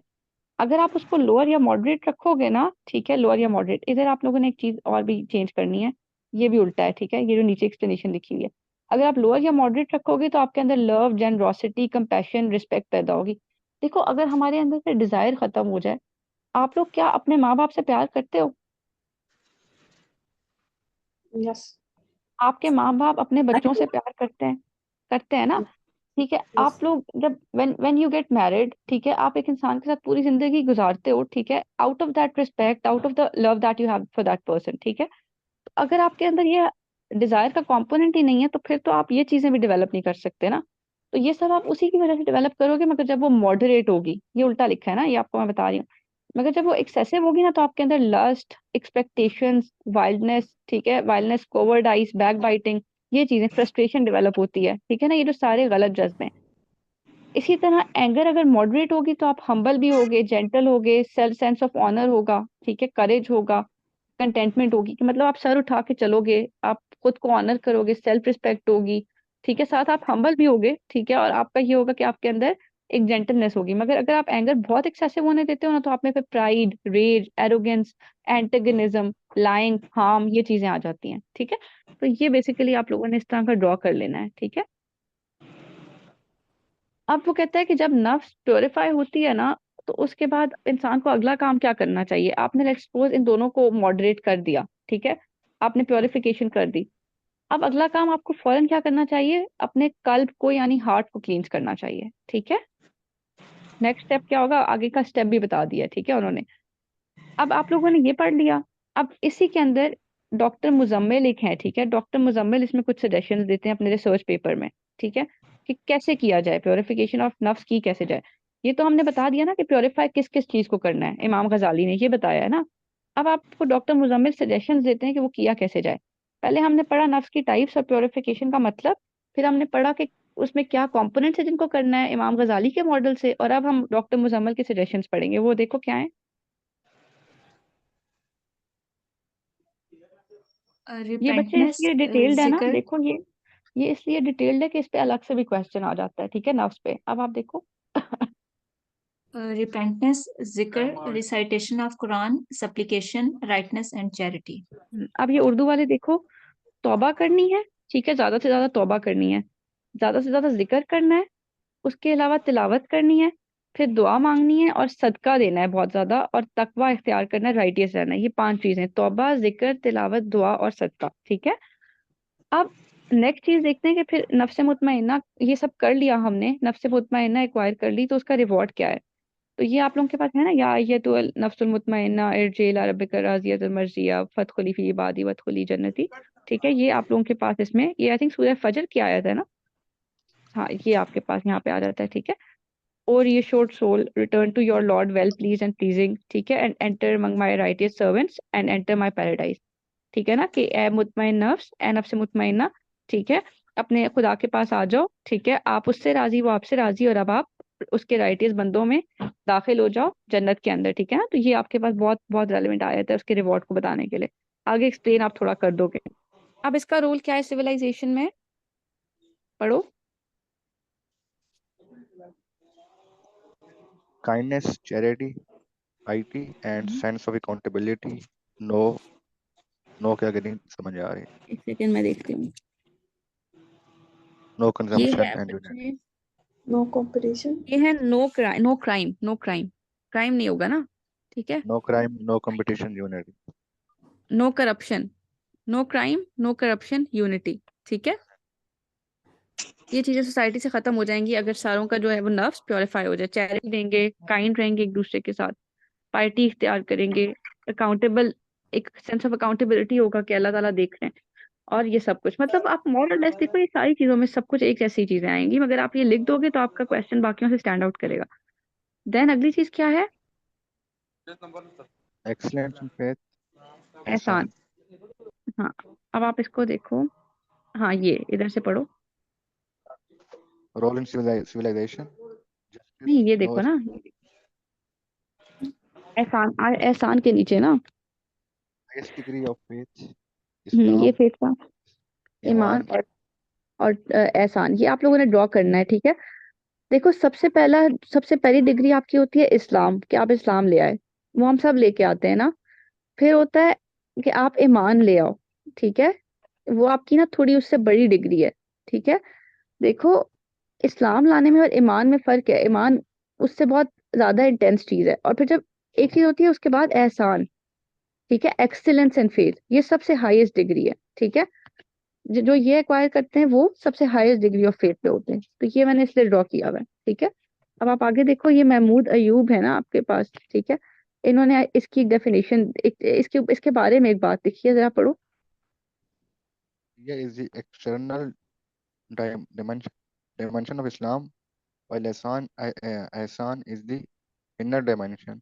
हाँ, ये इनकी इस्लाम, बुक है ना, ये इनकी बुक है, उसमें इन्होंने ये लाइन लिखी है, मुझे ये बहुत अच्छी लगी थी, कि शरिया जो है ना, वो इस्लाम की एक्सटर्नल डायमेंशन है। कल हमने ये पढ़ा था ना शरीयत के ऊपर, कि क्या है, जो आपके लॉज हैं, सेट लॉज जो आपने फॉलो करने हैं। जैसे अभी हमने रोजा रखा है, ठीक है, नमाज पढ़ते हैं, वो एक्सटर्नल डायमेंशन है। पर इनर डायमेंशन क्या है, सोल क्या है इस्लाम की? सोल क्या है सोल? इंटरनल, एहसान है ना। जी एहसान पढ़ रहे हैं ना हम, कि नहीं? जी जी, मैम आप इसको लोग। हम उस तरह भी तो रिलेट कर सकते हैं ना, जैसे मुसलमान और मोमिन में फर्क होता है। मुसलमान हाँ तो सारे ही होते हैं लेकिन मोमिन कोई कोई होता है। हाँ, पर ये मोमेंट से भी नेक्स्ट लेवल है, मोमिन ईमान वाले होते हैं ना। हम्म। राइट, मुसलमान, मोमिन, और ये फिर आप मोहसिन बन जाते हो, ठीक है। मोमिन से भी ऊपर, इट्स द नेक्स्ट लेवल, ठीक है, उससे भी ऊपर। अच्छा, अब आप देखो, इसमें आप क्या डालोगे? इसकी इसके कुछ कंपोनेंट्स हैं। एक तो इखलास, एक इकमाल, एक जमाल और एक सिया।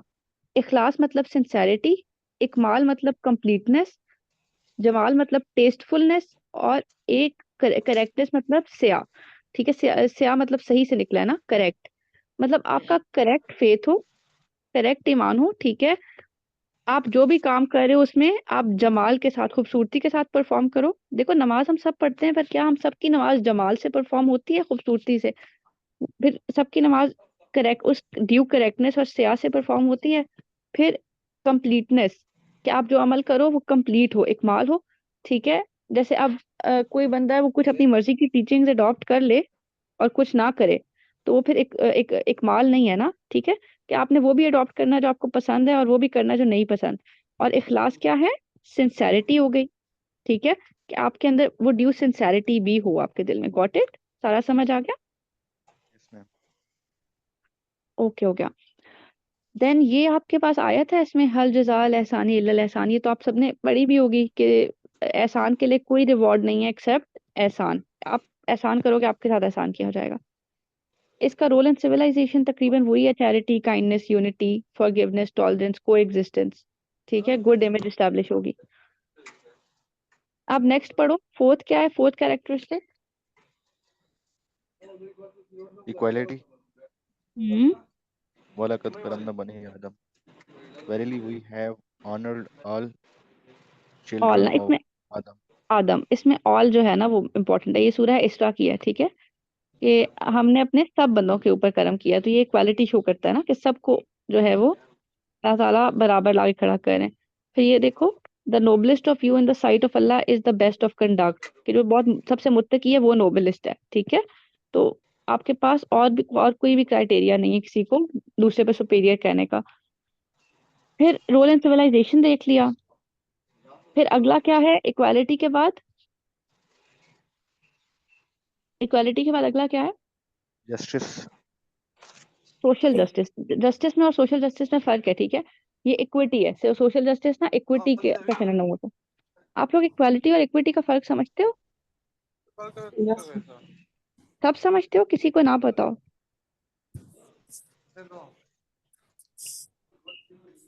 बच्चे बता दूं या आप सबको आता है इक्वालिटी और इक्विटी का फर्क? मैडम पता है, बता दूं?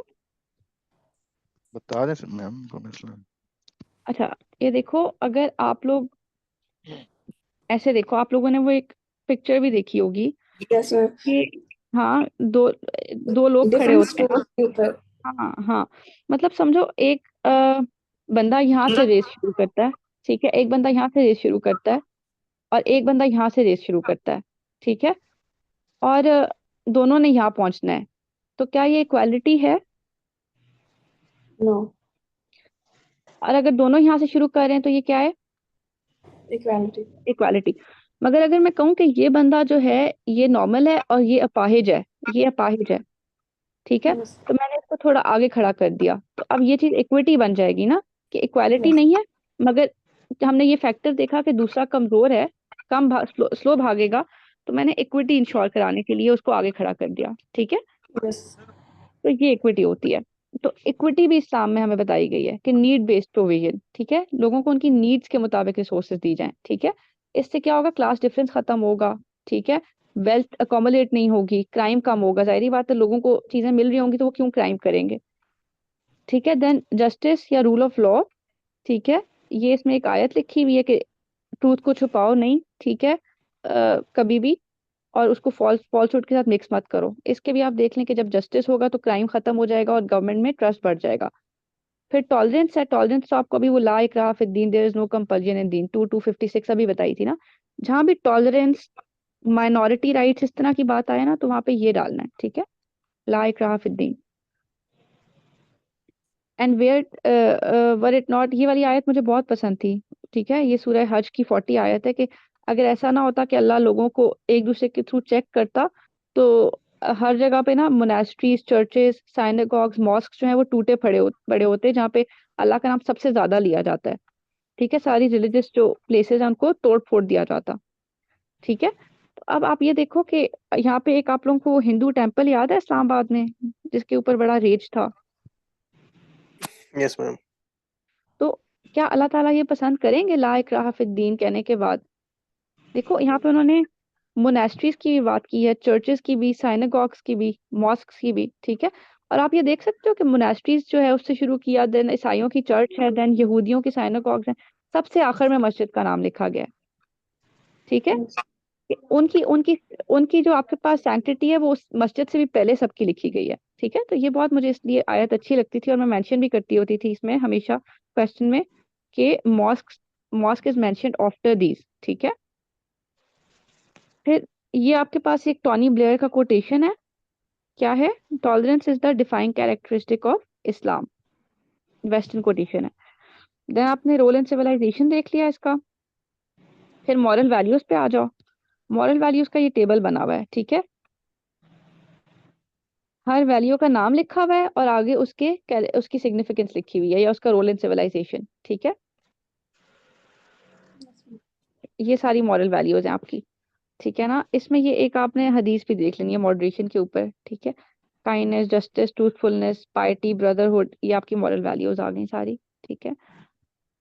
एंड देन आपके पास कीपिंग प्रोमिसेस है, ठीक है, उस पर मैंने एक अराबिक आयत भी दी हुई है कि इनल अहद कान मसूला, ठीक है, इसकी जबरदस्त देख लेना, for you will be asked about your promises, ठीक है, जो आप प्रोमिसेस करते हो, तो प्रॉमिस रखना, पेरेंट्स की रिस्पेक्ट करना, फॉर्निकेशन से बचना, ठीक है, ये सब आपने इसमें दे देना है। मॉरल वैल्यूज पे क्वेश्चन आए तो आप ये सब एक्सप्लेन करोगे, अंदर इनके मैंने दिया हुआ है, इसका इनके सिग्निफिकेंस भी दी हुई है और रेलेवेंट आयास वगैरह भी दी हुई है, ठीक है। अब आप ये देखो कि मॉरल वैल्यूज डेवलप कैसे की जाएं। अब ये देखो, मॉरल वैल्यू डेवलप करने के लिए आपका गोल क्या होगा? क्या होगा गोल? तो प्लीज अल्लाह। To हाँ, please Allah. आपने अल्लाह को प्लीज करना है, वो आपका गोल हो गया, ठीक है। फिर आपका गाइडिंग प्रिंसिपल क्या होगा उस जर्नी के अंदर, उस गोल को अचीव करने में? कुरान एंड हदीस। कुरान और हदीस। जब आप वो अचीव करोगे तो आपको उसका इंसेंटिव कैसे मिलेगा? जन्नत जन्नत की फॉर्म में। एंड हाँ, और उसके लिए आपकी सबसे बड़ी सैंक्शन क्या होगी आपके ऊपर? अकाउंटेबिलिटी, ठीक है। तो ये आप लोग इस तरह से ड्रॉ करोगे कि गोल, ठीक है, आपका क्या है अल्टीमेट, उस गोल के लिए आपका गाइडिंग प्रिंसिपल क्या है, ठीक है, आपने गोल अचीव किया तो इंसेंटिव क्या मिलेगा, ठीक है, और इस पूरे प्रोसेस में आपके ऊपर सैंक्शन क्या है, अकाउंटेबिलिटी। ये इस तरह से करके ना आप इसको एक चार्ट की फॉर्म में ड्रॉ कर सकते हो, ठीक है। तो ये बहुत अच्छा लगेगा, मॉरल वैल्यूज पे कोई भी क्वेश्चन आए तो उसके स्टार्ट में ही आप ड्रॉ कर दो ना, ठीक है, तो ये अच्छा लगेगा।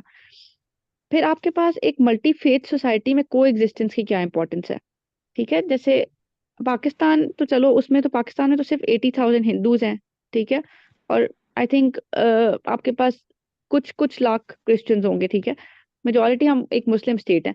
मगर इंडिया आपके पास एक को फेथ मल्टी फेथ सोसाइटी क्या जा सकती है कि नहीं? 14% मुस्लिम्स हैं इंडिया में, 14%, ठीक है। तो फिर सिख भी हैं, जैन भी हैं, ठीक है। तो ये देखो डेफिनेशन जरा पढ़ो, कैम्ब्रिज क्या डेफिनेशन देता है इसकी को एग्जिस्टेंस एंड फेथ की। To exist together at the same time and in the same place, and to exist in mutual tolerance. हाँ, ये आपके पास एक डेफिनेशन है कैम्ब्रिज की, ठीक है ना। एक डेफिनेशन ये भी हो सकती है, ठीक है। अब आप इसकी टाइप्स देखो, ये माइक म्यूट कर लो, ठीक है सारे। अब आप टाइप्स देखो, लेकिन मैं खुद ही म्यूट करूँ, ये पता नहीं किसका बोल रहा है। हाँ, अब आप ये देखो, एक होती है एक्टिव को एग्जिस्टेंस और एक होती है पैसिव को एग्जिस्टेंस। एक्टिव वो होती है ना जिसमें आप माइनॉरिटीज को राइट्स भी देते हो सारे। पैसिव वो होती है कि आप उन्हें तंग नहीं करते मगर कोई राइट शाइट्स नहीं होते, ठीक है। इंडिया में कोई एक भी है इनमें से? नहीं है ना, एक्टिव भी नहीं है, पैसिव भी नहीं है, तंग भी कर रहे हैं और उनको ड्यू राइट्स भी नहीं दे रहे। फिर को एग्जिस्टेंस इस्लाम क्या कहता है? कल हमने पढ़ा था इस्लाम निकला ही सलमा से, जिसका मतलब होता है पीस एंड सबमिशन। तो आप पीस पीस को बहुत प्रमोट करता है इस्लाम, ठीक है। ये लड़ाई झगड़े ये चीजें नहीं है इस्लाम में। फिर आपके पास ये है कि इस कुछ चीजें इसके बारे में, कुछ पीसफुल को एग्जिस्टेंस के ऊपर पॉइंट्स हैं। पहला पॉइंट तो ये आ गया कि हमारा कॉमन ओरिजिन ऑफ मैनकाइंड, ठीक है। हम इसलिए को एग्जिस्ट करेंगे लोगों के साथ क्योंकि हमारे पास हम सब मैनकाइंड जो है वो एक ही जगह से मतलब हमारे हजरत आदम अलैहिस्सलाम एंसेस्टर थे और हमारा ओरिजिन सेम है, और उसके लिए हम ये आयत कोट करेंगे, ठीक है। दूसरा, हमें इसलिए को एग्जिस्टेंस पे बिलीव करना चाहिए क्योंकि बाकी स्कल्पचर्स और जो स्क्रिप्चर्स हैं और प्रॉफिट्स हैं वो सारे भी अल्लाह की तरफ से आए हैं, ठीक है। ये हम मानते हैं कि नहीं? एक तो हम सारे इंसान एक एक माँ बाप की औलाद हैं, हमारा ओरिजिन सेम है। दूसरा, हम सब ज्यादातर रिलीजन्स जो हैं वो हम मानते हैं कि वो अल्लाह की तरफ से हैं, वो हमारे बिलीफ का हिस्सा है, ठीक है। फिर अहले किताब के साथ हमारे बिलीफ्स भी कॉमन है, ना सिर्फ उनका दीन हम मानते हैं कि अल्लाह की तरफ से आया है, उनकी कुछ बिलीफ्स भी हमसे कॉमन है। ऐसे होता है ना, कुछ बिलीफ्स वो भी अब रोजा यस रख रहे हैं, पता है आजकल क्रिश्चियंस Yes, भी ma'am. रख रहे हैं, सिर्फ फर्क है उनका रोजा हमसे, ठीक है थोड़ा। तो ये चीज हो गई। देन प्लेसेस ऑफ वर्शिप जो है उसका अल्लाह ने हमें कहा है कि एहतराम करना है, तो हम बाउंड हैं कि हम करें, वही सूरह हज की 40 आया में लिखा है। फिर हमारे पास ये है कि फोर्सफुल कन्वर्जन अलाउड नहीं है, ठीक है। ये मैंने आगे दोबारा दिया हुआ होगा यही वाला चीज प्रोबेबली। ये पेज मुझे याद कराना, आप लोगों को दोबारा भेज दूंगी, ठीक है, क्योंकि इसके ऊपर स्टिकी भी लगा हुआ है ना। तो ये बेसिकली फोर्सफुल कन्वर्जन के अगेंस्ट सूरह यूनुस की आयत दी हुई है, ठीक है, कि आपका काम सिर्फ वार्न करना है, आपका काम फोर्स करना नहीं है। तो ये सब पॉइंट्स आप दे सकते हो। क्या क्या क्या कॉमन ओरिजिन, जस्ट एक सेकेंड बच्चे रुकना।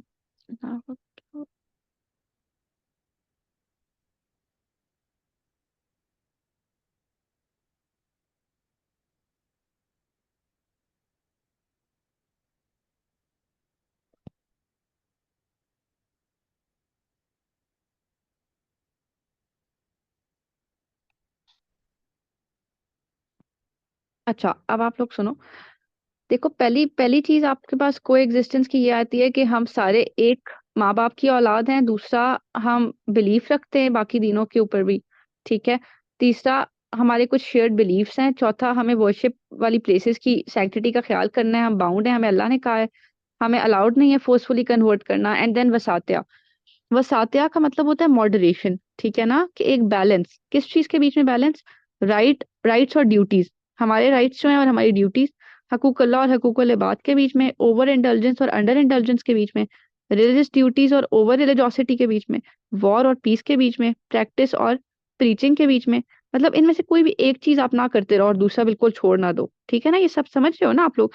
ये मैंने फिर डायग्राम में भी वो बनाया हुआ है कि वसातिया करना है, बैलेंस करना है इसके और इसके बीच, इसके और इसके बीच, इसके और इसके बीच। आप लोग भी ऐसी डायग्राम बनाओगे, ठीक है, जब वसातिया दोगे तो। क्लियर हो गया? Yes, ma'am. अच्छा जी, फिर उसके बाद आपके पास ये है कि आपने नेबरहुड की रिस्पॉन्सिबिलिटीज, ठीक है, ऑर्फन्स, डिसेबल्ड, पुअर, मतलब ये आपके पास एक को एग्जिस्टेंस वाली बात है ना कि ये रिस्पॉन्सिबिलिटीज आपने अडॉप्ट करनी होती हैं, ठीक है, इररिस्पेक्टिव ऑफ के आपके पास सोसाइटी में कोई जो है वो किस तरह के रेस से, किस तरह के तबके से बिलोंग करे, ठीक है। अब आप अगला देखें कि ये एक डॉक्टर मोहम्मद शरीफ चौधरी हैं, ठीक है ना, वो हमें एक समरी बता रहे हैं कि नॉन मुस्लिम्स को इस्लाम में क्या राइट्स दिए गए हैं, ठीक है, वो अपने ये भी एक रिसर्च पेपर में लिखे हुए हैं। अब आप ये पढ़ें।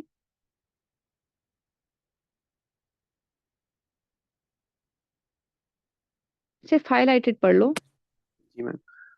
Protection of lives, honor and properties, full freedom of ठीक है, religion, worship and ये क्या लिखा हुआ है? Maintain Maintain their places of worship, freedom to maintain their culture, language, custom, tradition, mode, life, dress, mode of etc. Life and, हाँ, judicial autonomy कि अगर उनका कोई मसला, Maintenance of agreement. हाँ, अगर आपने कोई एग्रीमेंट उनसे किया ना कि हम आपको ये प्रोटेक्शन देंगे तो वो पूरा करना। दूसरा, आपने ना उनको जुडिशियल ऑटोनॉमी देनी है कि अगर कोई उनके साथ जुल्म हुआ है तो उनको भी उसी तरह बिल्कुल फेयर, इरिस्पेक्टिव ऑफ के उसके अगेंस्ट कोई मुसलमान मौलवी ही खड़ा है, आपने उनको ना बिल्कुल फेयर जजमेंट देनी है, ठीक है। तो ये मोहम्मद शरीफ चौधरी के आप लोग लिखोगे कि क्या राइट्स हैं, ठीक है, उनके उनके मुताबिक। देन जिहाद और को एग्जिस्टेंस का कॉन्सेप्ट इसी में आता है, ठीक है, उसी की अगली हेडिंग है कि जिहाद सिर्फ कुछ केसेस में आप करोगे, ठीक है, नॉन मुस्लिम से, या तो अपने डिफेंस के लिए, या कोई करप्शन है, कोई फसाद है, ठीक है, या किसी के साथ जुल्म हो रहा है, परसिक्यूशन है। जैसे अभी हम पे जिहाद सबके ऊपर लाजिम है कि अगर इसराइल फलस्तीन के ऊपर उसे परसिक्यूट कर रहा है ना, या ऑपरेशन कर रहा है, तो हम लोग को हम पे मतलब मॉरल लेस वो चीज वाजिब है, या हम लोगों के ऊपर बनता है कि हम जाके करें, ठीक है ना। तो जिहाद सिर्फ इन केसेस में अलाउड होता है कि आपके ऊपर कोई आके अटैक कर रहा है और आप अपने डिफेंस में कर रहे हो, प्रोएक्टिवली नहीं कर रहे, आप डिफेंस में कर रहे हो। देन आप करप्शन इरेडिकेट करना चाहते हो, जैसे हजरत अबू बकर सदीक रजी अल्लाह ताला अन्हा ने किया था ना, जो रिदा वॉर्स थी, रिदा वॉर्स जानते हो आप लोग? ज़कात जो मुनकर थे ना। हाँ, बेसिकली जक़ात कहा जाता है, पर जक़ात के अलावा भी वहां पे ये था ना कि बहुत से इस तरह से कुछ तबके उठ गए थे, ठीक है, जो कि गलत फैला रहे थे इस्लाम के बारे में, अपनी अपनी ना प्रॉफिटहुड क्लेम करना शुरू कर दिया था वहां लोगों ने, ठीक है। तो वो सारा एरिया ना उनको फिर रिक्लेम करना पड़ा था, उन गलत जो लोग थे ना उनको हटा के, जो प्रॉफिटहुड क्लेम कर रहे थे। तो दो वजह थी, एक तो ज़कात ना देना ना, और दूसरा गलत बिलीव्स और प्रॉफिटहुड क्लेम करना, बिदात वगैरह, ठीक है। तो बेसिकली उस सबको आप करप्शन में क्लासिफाई कर सकते हो। तो ऐसे केसेस में जिहाद अलाउड है। फिर परसिक्यूशन और फ्रीडम फॉर ऑपरेशन जो है ना, उसके उसके लिए आपने करना है, फिर कोई ऑपरेस हो रहा है या फिर कहीं परसिक्यूशन है तो आप करो। तो कहने का मकसद ये है कि को एग्जिस्टेंस का ये भी तकाजा है कि आप मुंह उठा के हर हर बात पे जहाद को कह के ना कि जहाद यहाँ पे वो है, जैसे आपके पास पाकिस्तान में चर्चेस के ऊपर बॉम्ब ब्लास्ट होता है कि बॉम्ब ब्लास्टिंग होती है कि नहीं, बॉम्ब ब्लास्ट होते हैं ना चर्चेस पे Yes, बहुत ma'am. ज्यादा, यस मैम। ठीक है। या इवन आप लोग देखो जो शिया सुन्नी कॉन्फ्लिक्ट्स हैं, ठीक है, उसको कुछ लोग कितना प्राउडली वो करते हैं कि हाँ हमने किया है, ठीक है, ये अहले तशी हैं, ये मुसलमान नहीं है, हमने इनके ऊपर अटैक किया है, ठीक है। तो उसको अगर आप रिलीजन की लाइट में जस्टिफाई कर रहे हो तो आप बिल्कुल गलत कर रहे हो, ठीक है ना। वो बिल्कुल भी जिहाद में या जमीन से फसाद मिटाने में या जमीन से करप्शन मिटाने में नहीं आता, ठीक है ना। और जब तक ये बिल्कुल श्योर नहीं होते आपके इनमें से कोई कंडीशन मीट हो रही है, आप जिहाद के नाम पे ना कोई जुल्म नहीं कर सकते। इवन जिहाद में जो नॉन कॉम्बेटेंट्स हैं उनको प्रोटेक्शन मिलती है, प्लेसेस ऑफ वर्शिप को प्रोटेक्शन मिलती है, प्रिजनर्स को नहीं मारा जाता, ठीक है। फिर आपके पास ये होता है कि जो ओनली जो कॉम्बिटेंट्स भी हैं ना, जो आपसे लड़ भी रहे हैं जहाँ पे फौजी, उन पे भी आप उतनी फोर्स यूज करोगे कि जितना जरूरत है, ये नहीं कि आप उनको उठा के जलाओ काटो, ठीक है। फिर आपने ये है कि और कोई इस तरह का पाइलेज मतलब आपने नहीं करना कि आप बैठ के वहां पे जमा करना शुरू कर दो चीजें, ठीक है। एग्रीमेंट का ख्याल फिर भी रखना होता है, पीस को हमेशा प्रेफर किया जाता है। अगर आपका कॉम्बिटेंट आगे कहते हैं कि अब हम पीस ब्रेक करते हैं तो आपने वही आपका टिल्ट उसी पे होना चाहिए, ठीक है। अब आप ये देखो कि प्रॉफिट सल्लल्लाहु अलैहि वसल्लम के ज़माने में कितने सारे गज़वात हुए थे, पर टोटल किलिंग्स कितनी थी? 300, लेस देन 300, ठीक है। और वर्ल्ड वॉर 1 में कितनी थी? 10 million, 10 million. और 2 में? 20 million. हाँ, तो ये एक कंपैरिजन आप ड्रॉ कर सकते हो, ठीक है, कि हमारा दीन तो ये सिखाता है, हमें इतना टॉलरेंट दीन है, इतना सिविलाइज्ड दीन है, ठीक है। And then charter of Medina इसकी एक एग्जांपल है कि पहला रिटन जो कॉन्स्टिट्यूशन था ना दुनिया का, वो ये था, ठीक है, 10 साल के लिए आया था। तो इसमें भी आपके पास प्रॉफिट सल्लल्लाहु अलैहि वसल्लम ने उनके साथ एक एग्रीमेंट किया और मेंटेन भी किया, ठीक है, पीस एग्रीमेंट। फिर आपके पास नजरान के जो क्रिश्चियंस थे उनके साथ एक कोवेनेंट साइन किया था, ठीक है। हजरत उमर रजी अल्लाह ताला ने ज्यूज के साथ एक वो किया था कि उन्होंने आके कंप्लेन किया था अपने गवर्नर का कि उन्होंने जो है वो हमारे लैंड के ऊपर मॉस्क कंस्ट्रक्ट कर दिया। तो उन्होंने एकदम एक्शन लिया था हजरत उमर ने। हजरत अली ने आपके पास जो लेटर्स लिखे थे वो आगे पढ़ाऊंगी भी, ठीक है। आपके पास अमर बिन मुस्लिमा को और कर्जा इब्ने काब को, गवर्नर्स थे ना वो, तो उन्हें कहा था कि माइनॉरिटीज का खास ख्याल रखना है, ठीक है। फिर आपके पास ये मैंने कुछ कैरेक्टरिस्टिक्स लिखे हैं जो आप रियासत मदीना किस तरह बना सकते हो in the light of Islam, यही ज्यादा टॉलरेंस वाले और अच्छी सिविलाइजेशन के। फिर इसमें आपके पास रोल ऑफ क्लर्जी बहुत ज्यादा है, ठीक है, मौलवी हजरात बहुत बड़ा रोल प्ले करेंगे, एजुकेशन का बहुत बड़ा रोल है, ठीक है। फिर जेंडर इक्वालिटी एक इंक्लूसिव सोसाइटी में सिर्फ ये नहीं है कि माइनॉरिटीज रिलीजन नहीं है, औरतों के साथ जिस तरह के हकूक उनको नहीं दिए जाते, या रेशियलिज्म है अगर काले और गोरे गोरे के फर्क में जैसे अमेरिका में है, ठीक है, तो वो सब आपने यहाँ पे एक इंक्लूसिव या टॉलरेंट सोसाइटी में कवर करना है, ठीक है। मैम जी जी। मैम हम इसको इस तरह से भी तो रिलेट कर सकते हैं ना करंट सिनेरियो से, कि जैसे अब गजा में बहुत ज्यादा मतलब वो जो ह्यूमन राइट्स को वायलेट किया जा रहा हम्म, है, और जो वॉर के लॉज हैं उनको भी वायलेट किया जा रहा है, और औरतों और बच्चों को भी मारा जा रहा है। हाँ, बच्चे आप बिल्कुल दिया तो करो, देखो गजा को भी छोड़ो, आप गजा भी लिखो, आप रशिया यूक्रेन वॉर में लिखो कि यहाँ पे वॉर जो वॉर प्रोटोकॉल्स हैं फॉलो नहीं हो रहे, मगर हमारा इस्लाम इतना खूबसूरत दीन है कि नबी सल्लल्लाहु अलैहि वसल्लम ने इतने गज़वात में लेस देन 300 लोगों को मरने दिया, ठीक है, वहां पे भी उनको जरूरत से ज्यादा नुकसान या तकलीफ नहीं पहुंचाई जाती थी, ठीक है। दूसरी बात आप यहाँ पे इसी तरह से कर सकते हो, जैसे आप यही कर रहे हो ना टॉलरेंस वाली बात, आप कहो कि हमारा दीन ऐसा है कि नबी सल्लल्लाहु अलैहि वसल्लम ने खुतबा हजतुल विदा में कहा कि काले और काले को किसी गोरे पे और गोरे को काले पे सुपीरियॉरिटी नहीं है। फिर आप वो आयत लिखो जो अभी पीछे बताई थी कि सिर्फ तकवा आपके पास स्टैंडर्ड है, ठीक है। और आप उसको कंपेयर कर दो अमेरिका में कि अमेरिका में किस तरह अभी अभी तक रेशियल मूवमेंट चल रही है, हालांकि पहले भी इतनी दफा वहां पे आपके पास एक इसी चीज के ऊपर to some extent civil war में भी इसका बहुत बड़ा रोल था, ठीक है। तो इस सब के बाद भी और इतनी बार सिविल मूवमेंट्स होने के बाद भी अभी तक वहां पे ये मसला परसिस्ट करता है। तो ऐसे ना नॉन मुस्लिम कंट्रीज या एलिमेंट से कंपेयर जरूर किया करो जहाँ पे आपको उधर कोई ऐसा मसला लगता है जिसको इस्लाम डिनाउंस करता है, ठीक है। मैम, और जो अभी आपने जैसे बताया था कि मॉस्क को एंड पे लिखा गया है, और हम्म बाकी पहले लिखा गया है, और मतलब उनको भी ना हमें टॉलरेट करना चाहिए। लेकिन अभी जैसे हम इंडिया में हमने देखा है कि वो जो अयोध्या मंदिर बना है, वो बाबरी हम्म मस्जिद को जो डिमोलिश किया गया था, और उसकी तो वो भी हम एग्जांपल दे सकते हैं आई गेस यहाँ पे। आप दोनों दे सकते हो ना, आप अपने पाकिस्तान में भी बता सकते हो कि हम एक इस्लामिक कंट्री है, हमें ये नहीं करना चाहिए था, ठीक है, जो टेम्पल पे हमारा रिस्पॉन्स था, ठीक है।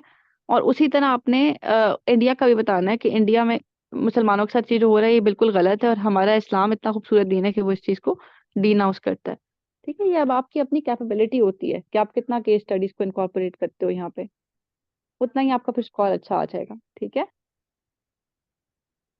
बस ओके क्लियर मैम। हो गया सबको यहाँ तक? Yes, yes ma'am. Ma'am. Yes ma'am. ठीक है, ठीक है, थैंक यू क्लास।